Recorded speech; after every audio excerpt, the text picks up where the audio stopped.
ಇನ್ನು ಬಜೆಟ್ನಲ್ಲೂ ಕೂಡ ಸಾಕಷ್ಟು ವಿಚಾರಗಳನ್ನು ಚರ್ಚೆ ಮಾಡಲಾಗ್ತಾ ಇದೆ. ಅದರಲ್ಲೂ ವಿಧಾನಸಭೆ ಅಧಿವೇಶನ ನಡೀತಾ ಇದೆ. ವಿಧಾನಸಭೆ ಅಧಿವೇಶನ ಸಂದರ್ಭದಲ್ಲಿ ಸಹಜವಾಗಿಯೇ ಈ ಬಜೆಟನ್ನು ವಿಪಕ್ಷಗಳು ಸರ್ಕಾರವನ್ನು ಖಂಡಿಸೋದಕ್ಕೆ ಅಥವಾ ಸರ್ಕಾರ ಮಾಡಿರುವಂಥ ಬಜೆಟ್ನಲ್ಲಿ ಏನೆಲ್ಲ ಲೋಪದೋಷಗಳಿದೆ, ಯಾವ ರೀತಿ ಸಮಸ್ಯೆ ಇದೆ ಅನ್ನುವಂಥನ್ನ ವಿವರವಾಗಿ ಹೇಳ್ತಾ ಇವೆ. ಇನ್ನು ಇದೇ ವಿಚಾರ ಇವತ್ತು ಚರ್ಚೆ ಆಯಿತು. ಬಜೆಟ್ ಅಧಿವೇಶನದ ಮೇಲೆ ಅಥವಾ ಬಜೆಟ್ ವಿಚಾರದ ಮೇಲೆ ಚರ್ಚೆ ಆಗುವಂಥ ಸಂದರ್ಭದಲ್ಲಿ ವಿಪಕ್ಷದವರು ಮತ್ತು ಆಡಳಿತ ಪಕ್ಷಕ್ಕೆ ಸಹಜವಾಗಿಯೇ ಮಾತಿನ ಚಕಮಕಿ ನಡೀತು. ಅದರಲ್ಲೂ ಕೂಡ ವಿಪಕ್ಷ ನಾಯಕ ಆರ್ ಅಶೋಕ್ ಅವರು ಮಾತನಾಡ್ತಾ ಇರುವಂಥ ಸಂದರ್ಭದಲ್ಲಿ ಅವರು ಪ್ರಸ್ತಾಪ ಮಾಡಿರುವಂಥ ಲೆಕ್ಕಾಚಾರಗಳಿರ್ಬೋದು, ಅವರು ಪ್ರಸ್ತಾಪ ಮಾಡುವಂಥ ಅಂಕಿಅಂಶಗಳಿರ್ಬೋದು, ಹಾಗೆಯೇ ವಿಪಕ್ಷದ ಅನೇಕ ನಾಯಕರು ಯಾರಿದ್ದಾರೆ ಅವರು ಆಡಿರುವಂಥ ಮಾತುಗಳಿಗೆ ಆಡಳಿತ ಪಕ್ಷದ ನಾಯಕರು ಸಹಜವಾಗಿಯೇ ಕೋಪಗೊಂಡರು. ಈ ಸಂದರ್ಭದಲ್ಲಿ ಒಂದು ಹಂತಕ್ಕೆ ಭಾರಿ ದೊಡ್ಡ ಹಂಗಾಮವೇ ವಿಧಾನಸಭೆಯ ಒಳಗೆ ಸೃಷ್ಟಿಯಾಯಿತು. ಇದೆಲ್ಲದರ ನಡುವೆ ಕಲಾಪದಲ್ಲೂ ಕೂಡ ಗದ್ದಲ ಗಲಾಟೆಗಳ ನಡುವೆ ಸಾಕಷ್ಟು ವಿಚಾರಗಳ ಬಗ್ಗೆ ಚರ್ಚೆ ಆಯಿತು. ಕರ್ನಾಟಕದ ಇತಿಹಾಸದಲ್ಲೇ ಒಂದು ದಾಖಲೆಯನ್ನ ನಿರ್ಮಾಣ ಮಾಡಿದ್ದಾರೆ. ವಿಷ ಕೊಡು ಅನ್ನೋ ಸ್ಥಿತಿಗೆ ರಾಜ್ಯದ ಜನ ಬಂದಿದ್ದಾರೆ.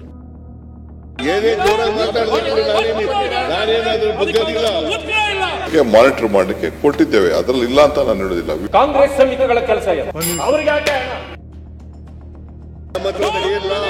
ನಿಮ್ ಸಭಾಧ್ಯಕ್ಷರಿಗೆ ಏನಾದ್ರು ಮುಖ್ಯಮಂತ್ರಿ ಪತ್ರ ಕೊಟ್ಟಿದ್ದಾರಾ?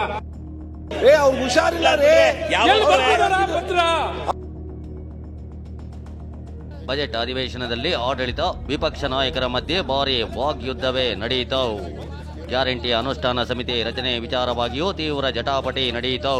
ಫೇಲ್ಯೂರ್ ಬಜೆಟ್ ಅಂತ ಬಿಜೆಪಿ ನಾಯಕರು ಟೀಕೆ ಮಾಡಿದ್ರೆ, ನೀವೇನೇ ಮಾತಾಡಿದ್ರೂ ಬಗ್ಗೋದಿಲ್ಲ ಅಂತ ಸಿಎಂ ಆಕ್ರೋಶಗೊಂಡ್ರು. ಏನೇ ಮಾತಾಡಿದ್ರೂ ನಾನು ಬಗ್ಗೋದಿಲ್ಲ ಎಂದ ಸಿಎಂ. ವಿಧಾನಸಭೆಯಲ್ಲಿ ಫೇಲ್ಯೂರ್ ಬಜೆಟ್ ಅಂತ ಬಿಜೆಪಿ ಶಾಸಕ ಅಶ್ವಥ್ ನಾರಾಯಣ್ ಕಿಡಿಕಾರಿದ್ರು.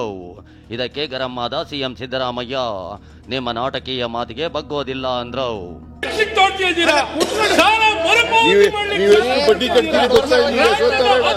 ಅಶ್ವಥ್ ನಾರಾಯಣ, ಏನೇ ಜೋರಾಗಿ ಮಾತಾಡಬೇಕು, ನಾನೇನಾದ್ರೂ ಬಗ್ಗೋದಿಲ್ಲ ಹೇಳಪ್ಪ. ಇಲ್ಲಿ ನೀನು ಇವೆಲ್ಲ ನಾನು ನಮ್ಮ ಹತ್ರ ನಡೆಯಲ್ಲ. ಇವೆಲ್ಲ ಏನ್ ನಡೆಯಲ್ಲ, ನಾಟಕೀಯವಾಗಿ ಮಾಡ್ತಕ್ಕಂಥ ಮಾತುಗಳು ನಡೆಯಲ್ಲ. ಇದಿಷ್ಟೇ ಅಲ್ಲ, ನಾವೇ ಹೆಚ್ಚು ತೆರಿಗೆ ಸಂಗ್ರಹಿಸಿ ಕೇಂದ್ರಕ್ಕೆ ಕೊಡ್ತಿರೋದು ಅಂತ ಸಿಎಂ ಸಿದ್ದರಾಮಯ್ಯ ಕೆಂಡ ಕಾರಿದ್ರು. ಒಕ್ಕೂಟದಲ್ಲಿ ನಾವು ರಾಜ್ಯಗಳನ್ನು ಮರೆಯಲಿಕ್ಕಾಗಲ್ಲ, ಕೇಂದ್ರ ಸರ್ಕಾರವನ್ನು ಮರೆಯಲಿಕ್ಕಾಗಲ್ಲ. ನಾವು ಕೇಂದ್ರ ಸರ್ಕಾರಕ್ಕೆ 4,500,000 ಲಕ್ಷ ಕೋಟಿ ತೆರಿಗೆ ವಸೂಲು ಮಾಡ್ಕೊಡ್ತೀವಿ.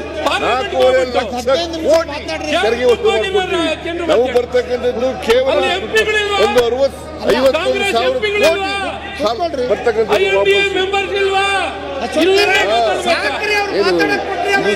ಇದು ಒಕ್ಕೂಟ, ಫೆಡರಲ್ ಸ್ಟ್ರಕ್ಚರ್,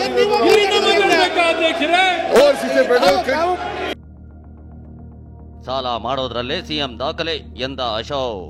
ಕರ್ನಾಟಕದ ಇತಿಹಾಸದಲ್ಲೇ ಒಂದು ದಾಖಲೆಯನ್ನ ನಿರ್ಮಾಣ ಮಾಡಿದ್ದಾರೆ. ಅಂದ್ರೆ ರಾಜ್ಯದ ಜನತೆಗೆ ಅವರು ಸಾಲ ಮಾಡೋದರಲ್ಲಿ ಯಾರು 1 ಲಕ್ಷನ ಕ್ರಾಸೇ ಮಾಡಿರಲಿಲ್ಲ. First time in the history, ಕರ್ನಾಟಕದ ರಾಜ್ಯದ ಇತಿಹಾಸದಲ್ಲಿ ಫಸ್ಟ್ ಟೈಮ್ 1 ಲಕ್ಷನ ಸಾಲನ ಮಾಡೋ ಮುಖಾಂತರ ದಾಟಿಸಿದ್ದಾರೆ. ಸಾಲನ ದಾಟಿಸ 1 ಲಕ್ಷದ ಮೇಲೆ 1,16,000. ಸಿಎಂ ಧ್ಯೇಯ ಉಲ್ಲೇಖಿಸಿದ ಸಚಿವ ಭೈರತಿ ಸುರೇಶ್ ವಿರುದ್ಧ ಶಾಸಕ ಸುನಿಲ್ ಕುಮಾರ್ ಮುಗಿಬಿದ್ರು. ಹೊಟ್ಟೆಯ ಕಿಚ್ಚೆಗೆ ಕಣ್ಣೀರು ಸುರಿಸು, ಒಟ್ಟಿಗೆ ಬಾಳುವ ತೆರದಲ್ಲಿ ಹರಿಸು, ಅದು ಮಾನ್ಯ ಮುಖ್ಯಮಂತ್ರಿಗಳ ಧ್ಯೇಯ.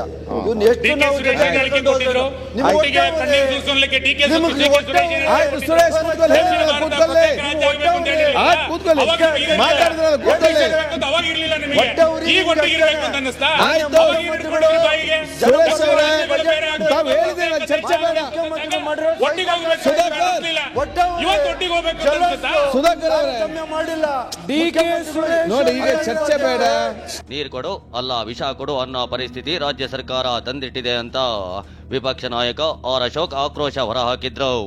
ವಿವಿಗಳಿಗೆ ದುಡ್ಡು ಕೊಡೋಕಾಗದೆ ವಿಷ ಕೊಡಿ ಅನ್ನೋ ಪರಿಸ್ಥಿತಿ ಆಗಿದೆ ಅಂದ್ರು.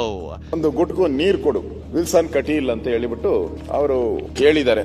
ಆದ್ರೆ ಇವಾಗ ಅವರು ನೀರು ಕೊಡು ಅಲ್ಲ ವಿಷ ಕೊಡು ಅನ್ನೋ ಸ್ಥಿತಿಗೆ ರಾಜ್ಯದ ಜನ ಬಂದಿದ್ದಾರೆ. ಇವತ್ತು ಯೂನಿವರ್ಸಿಟಿಗಳಿಗೆ ಅನುದಾನ ಇಲ್ಲದೆ ಅಲ್ಲಿರುವಂತಹ ವಿದ್ಯಾರ್ಥಿಗಳು ವಿಷ ಕೊಡಿ ಅಂತ ಇದ್ದಾರೆ. ಗ್ಯಾರಂಟಿ ಅನುಷ್ಠಾನಕ್ಕೆ ಸಮಿತಿ ರಚನೆ ಬಗ್ಗೆಯೂ ಪರಿಷತ್ನಲ್ಲಿ ಸದ್ದು ಮಾಡ್ತಾವ್. ಡಿಸಿಎಂ ಡಿಕೆಶಿ ಹಣ ಕೊಡ್ತಿರೋದು ಹೌದು ಅಂದ್ರೆ ಇದಕ್ಕೆ ಛಲವಾದಿ ನಾರಾಯಣ ಸ್ವಾಮಿ ಕಿಡಿಕಾರಿದ್ರು. ಮಾನಿಟರ್ ಮಾಡಲಿಕ್ಕೆ ಕೊಟ್ಟಿದ್ದೇವೆ, ಅದರಲ್ಲಿ ಇಲ್ಲ ಅಂತ ನಾನು ಹೇಳೋದಿಲ್ಲ. V doesn't hide anything. ₹1 ಹೋಗ್ಬೇಕಾದ್ರೆ government it will be in form of DBT check DD ನಾವು ಹೋಗ್ತದೆ. ನಾವೀಗ ಹಣವನ್ನ ಈ ರೀತಿ ಕೆಲವು ಇದಕ್ಕೆ ಕೊಡ್ತಾ ಇದ್ದೀವಿ, ಇವರು ಮಾನಿಟರ್ ಮಾಡ್ತಾರೆ ಅಂತ ಅಂದಮೇಲೆ ಕಾಂಗ್ರೆಸ್ ಸಮಿತಿಗಳ ಕೆಲಸ ಏನು? ಅವ್ರಿಗೆ ಯಾಕೆ ಹಣ? ಇನ್ನು ಬೀದಿ ನಾಯಿ ಹಾವಳಿ ವಿಚಾರ ವಿಧಾನಸಭೆಯಲ್ಲೇ ಪ್ರಸ್ತಾಪವಾಯಿತು.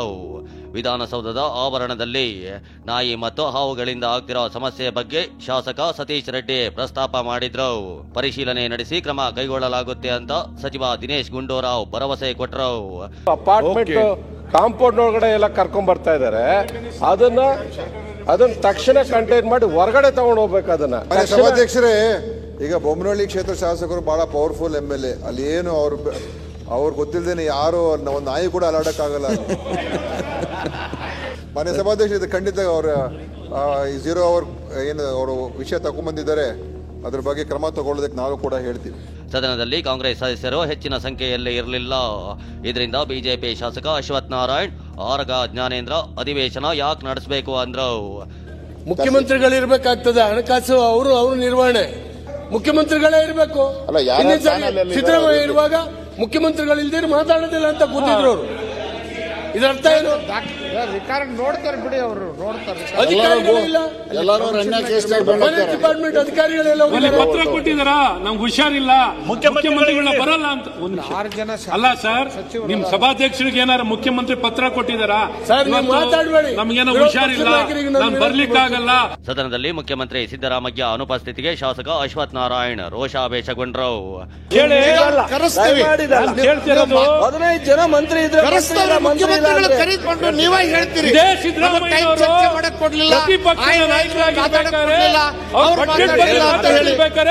ಮುಖ್ಯಮಂತ್ರಿ ಇಲ್ದೇನೆ ಬಜೆಟ್ ಸ್ಪೀಚ್ ಮಾತಾಡ್ತಿರ್ಲಿಲ್ಲ. ಅವ್ರು ಹುಷಾರಿಲ್ಲ ರೇ, ಪತ್ರ ಅವ್ರ ಸಭಾಧ್ಯಕ್ಷರಿಗೆ ನಾನು ಬರ್ಲಿಕ್ಕಾಗಲ್ಲ, ನಾವು ಇಲ್ಲಿ ಕೂತಿದ್ದೀವಿ ಮಂತ್ರಿಗಳೆಲ್ಲ. ಬಜೆಟ್ ಅಧಿವೇಶನದಲ್ಲಿ ಇವತ್ತು ಕೂಡ ಹಲವು ವಿಷಯ ಪ್ರಸ್ತಾಪ ಆಯಿತು. ಬಿಜೆಪಿ ಕಾಂಗ್ರೆಸ್ ಸದಸ್ಯರ ಮಧ್ಯೆ ಮಾತಿನ ಸಮರ ಜೋರಾಗಿಯೇ ಇತ್ತು. Bureau report, TV9.